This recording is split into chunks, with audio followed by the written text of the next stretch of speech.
going in the same vein as like there's something wrong with how Microsoft approaches the creative process versus Sony, where Sony's really able to seemingly I don't know what that word is, harness and foster this creative juice that makes these games work, whereas Microsoft has struggled consistently with it.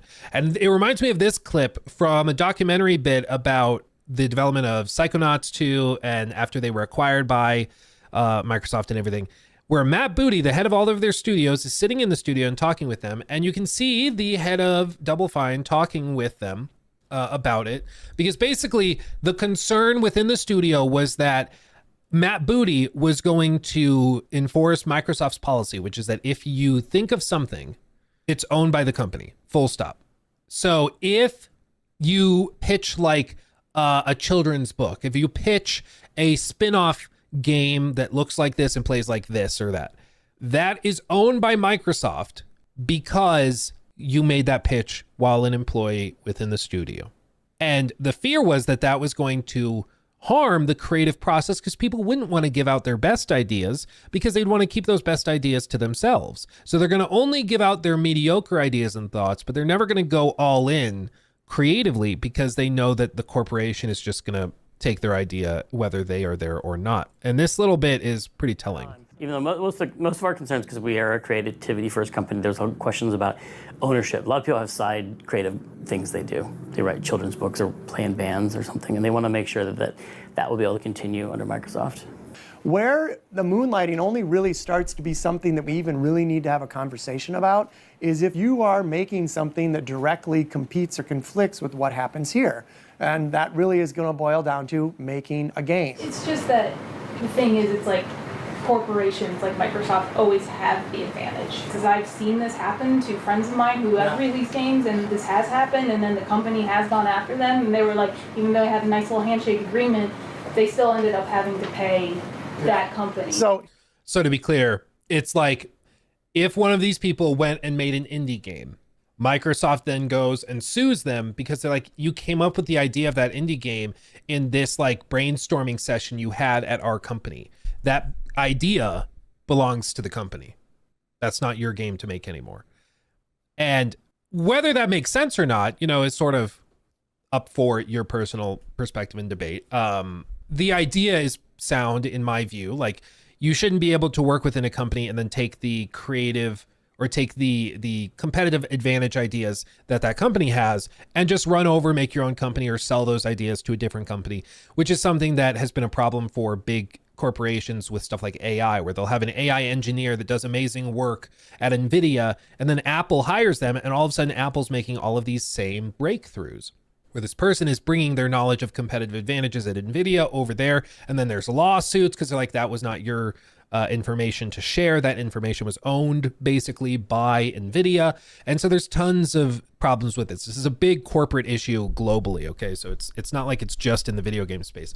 But the reason why it's important here is because it affects the creative juice that flows within the studio, where all of these brilliant creatives, they don't want to share their best ideas in the company, because ultimately, if 2, 3, 4, 5, 6 years down the road, they leave, make their own studio and do their own thing, they could be punished for having given that idea out in a work meeting or something.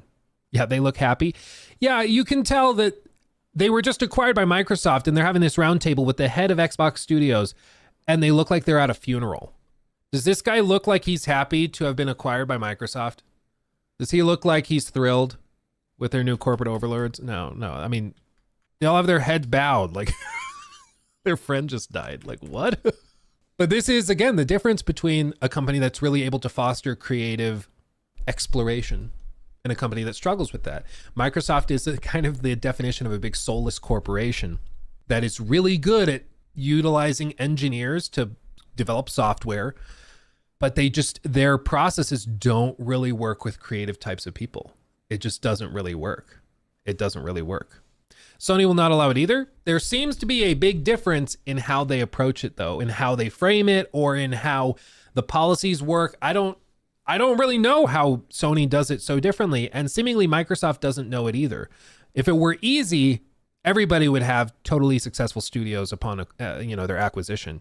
But it's only recently that Sony has started to struggle with that. Historically, Sony's been really good at when they acquire a studio, they start putting out amazing games that are fantastic additions to their catalog. It's only very, very recently that they've started to struggle. Very recently. Just to hear the last bit of this answer. So if you really want to go run a startup, quit and go run a startup, right? And so I'm not trying to chase anybody away. That's not trying to be harsh language. But if you work on something and suddenly it starts to pick up traction and you're like, hey, this thing is going big, I think you've got a choice as a person to make. The reality is that once something is kind of in these walls, Double Fine owns it, right? Though where that comes to conflict a little bit is where we're doing some Amnesia Fortnite pitch. Yep. And we have always, as a company, said that we don't own the ideas until we actually produce them in the Amnesia Fortnite game jam. But before That's the difference in policy. Like that thing he just said there. The way he's run his company previous is that if you make a pitch, the company does not own the idea until the company makes the thing. Throw out whatever you want. If you throw out in 2010 at Guerrilla Games, you're like, hey, I have this idea. What if we did this crazy game where like you're this redheaded chick hunting robot dinosaurs? And like it's kind of boring, but people will still play it, and then like executives will try to make it a thing for years and years and years. That in this studio would not be owned by the company. That would be your idea until they made it. And that encourages you to throw out those ideas. And that's the official corporate policy, is that no, it's your idea until we lock it in. And if we lock it in, you're probably going to be rewarded because you're going to get an executive leadership role on that project. If I don't know their names, if Tim or Sarah pitched some idea that was great, and they're like, we're going to make your game, Tim, or we're going to make your game, Sarah. You're going to be the executive game director. You're going to be the producer, whatever the role is. And that comes with a pay bump, and that comes with all of this power and responsibility. So you benefit from your idea being picked, but if they don't pick your idea, it's still your idea. That's how I think you encourage these people to be super creative and to throw those ideas out instead of the Microsoft corporate policy, which is much more cutthroat. You notice Matt is refusing to say clearly, no, you're going to own your ideas. We don't want to come after you for that stuff. He's not saying that because he knows damn well they will go after them if they take an idea they wanted to use or they would eventually use and did your own startup with it. before people submit them, they work on them in their own time on their own computers, and they do at some point tell the ideas, and a lot of them don't get selected, and we've always maintained that we don't own those. Yeah, we're going to have to sort through that, because I don't know, someday down the road we might want to go back and say, ha, that was a great idea, you know, we should go make that game, right? Yeah, I mean, it is something we have to figure out. A picture worth 1,000 words. Oh. You can just feel the tension. And this was like years ago, and you can feel the tension just through the video. Like, oh. That was through that, because I don't know, someday down the road we might want to go back and say.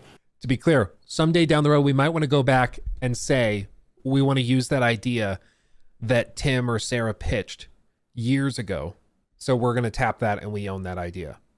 Ha, that was a great idea, you know, we should go make that game, right? Yeah, I mean, it is something we have to figure out, because we're doing that process right now, and people are already pitching based on that promise that I already made. Yeah. That we don't know. That's great. No. Because that's what we've done for years. So, yeah. So, and I'm not out, like, anything that you've done like that, we'll honor that, right? But I would say that before you do the next one, we got to clean that up a little bit, because it's a messy boundary, right? The one thing I saw. Again, this is the difference between like the software giga corporation of Microsoft and a team of artists and creative types that are just trying to flesh out clever ideas. And this is part of the reason why I think Microsoft has struggled against other creative types to achieve the same ends. Because I don't personally think you can have a healthy creative environment with that crushing corporate pressure. I just don't think you can. Lombardo, this is the difference between engineering and artineering. Yeah, they're different things, I think. Jan, dude, if you disagree with the policy, you can leave anytime. I mean, it's a job after all. You either follow the directions, you get paid for that. No, exactly. I totally, 1,000% agree. I'm not saying anybody's being forced here. Yeah, absolutely.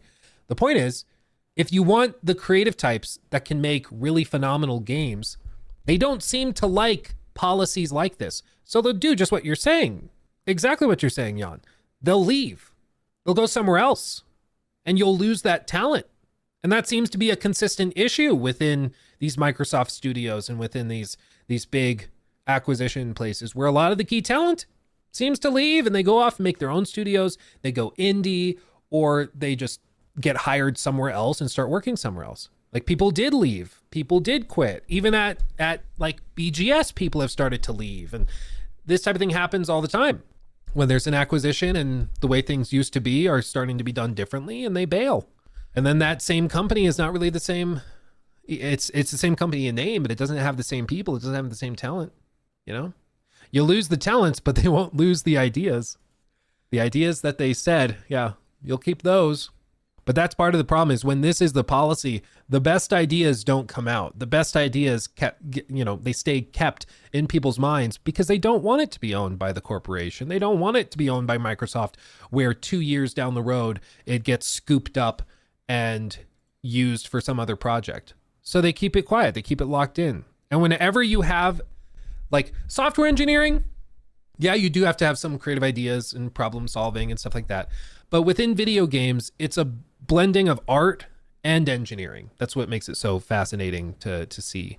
And art is very much about the creative process, about throwing a ton of stuff out there and sifting through the ideas and stringing something together. And whenever you have a policy that leads to people keeping ideas back, your studio is going to be less effective, less quality. Like, there's going to be less clever and crazy ideas. That's not how you end up with anything that's really groundbreaking. And I think this has been the problem, is that the way Microsoft has approached it just sucks the soul out of a lot of these studios. Not all of them. Some of them still pop off and do really good work and aren't too bothered by it. But it does seem to be an issue for some studios, where the second Microsoft comes in and starts handling things the way Microsoft handles things, they start to really, really struggle. And they lose a lot of talent, and everything just starts to devolve, which is unfortunate. I wonder how many resignations that talk got. I'd be interested, because I think a lot of people right after that talk, they started saying, maybe I do go indie. Maybe I go and I fill out some applications, you know? Yeah, all ideas in chat belong to Luke.